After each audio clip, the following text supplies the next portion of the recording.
जंगल के बीच बसा एक छोटा सा गांव था और उस गांव में एक अजीब नियम था।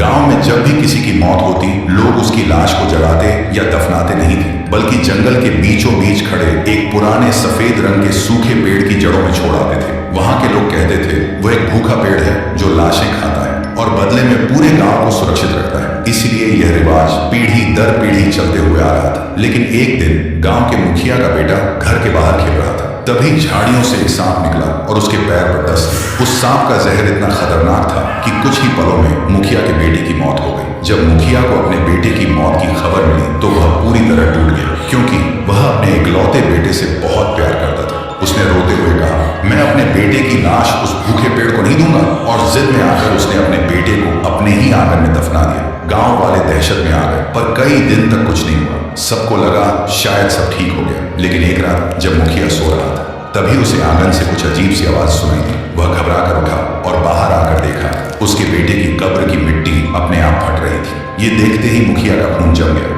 उसने भागना चाहा, लेकिन तभी कब्र के अंदर से एक मोटी जड़ बाहर निकली और पलक झपकते ही मुखिया को जकड़ लिया। मुखिया दर्द से चीखने लगा, लेकिन एक और जड़ उसके मुंह के अंदर घुस गई और अगले ही पल उसे जमीन के अंदर खींच लिया। अगले दिन सुबह जब गांव वाले मुखिया के घर पहुंचे तो उन्होंने देखा वहां ना आंगन था न कब्र। उनकी जगह वहां सफेद रंग का वही भूखा पेड़ खड़ा था और उस पेड़ की टहनियों पर मुखिया और उसके बेटे के कंकाल उल्टे लटक रहे थे। ये देखते ही पूरे गांव में चीख पुकार मच गई। कुछ लोग डर के मारे वहीं गिर पड़े तो कुछ जान बचाकर इधर उधर भागने लगे। तभी उस भूखे पेड़ के अंदर से एक पिशाचिनी का सिर बाहर आया।